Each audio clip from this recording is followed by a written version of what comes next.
This week's 48 Hours involves a highly respected police detective who became a prime suspect in his wife's death. Amy Fanion was found dead in her Massachusetts home in May 2018. Her husband, Detective Brian Fanion, told police it was a self-inflicted gunshot wound, but investigators did not believe his story. As Nikki Battiste reports for 48 Hours, gunshot residue may hold the answers. It was 12:06 p.m. on May 8, 2018, when Detective Brian Fanion dialed 911. My wife just shot herself. Can you send me some help? When Massachusetts State Police detectives Brendan O'Toole and Mike Blanchett arrived, they found 51-year-old Amy Fanion lying dead on the dining room floor. According to Brian, the couple had been arguing about his retirement plans, and at some point, Amy picked up his service weapon. I just saw the gun in her hand going up and towards her head. Yeah. But investigators did not believe Brian's story. I mean, there's no doubt she was shot, but the question is, from what distance?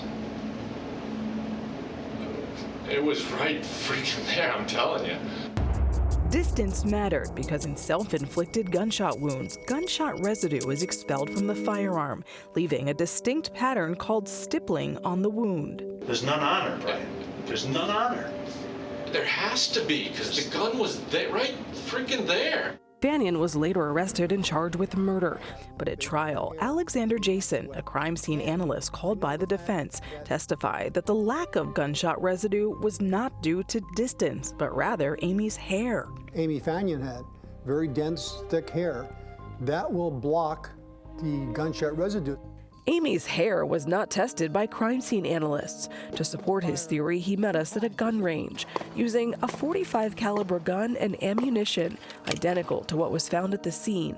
Jason fired a single round into a mound of hair, backed by a ballistic skin simulant. So you just shot a .45 caliber gun 3 inches away through hair. Yes. For comparison, Jason positioned the gun at the same distance using identical ammunition and fired into the skin simulant without hair. And I pull this away. Wow. You can see there's a big difference. That's incredible. All from the hair. All from the hair. The hair acted as a filter. Pretty fascinating.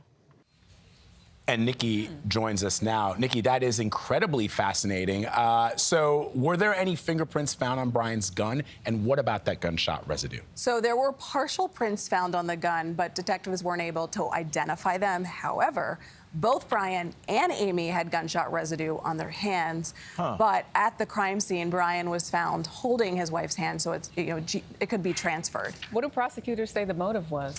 It's a big question, Jerika. So Brian had a relationship with a woman he met on a church mission trip. He was very involved in the church, as was she. The prosecution says he didn't want to get a divorce because it would have reflected poorly. They were big in the community. They've been referred to as the Kennedys of this area. And she said it just would have looked too bad. But this is a real, I don't know. I've never seen anything like that, so I'm really looking forward to It's this incredible. report. The ballistics in the story is fascinating. Yeah, just in those last 30 seconds, my mind went back and forth. He literally said, wait, I'm confused. I thought I had it figured out.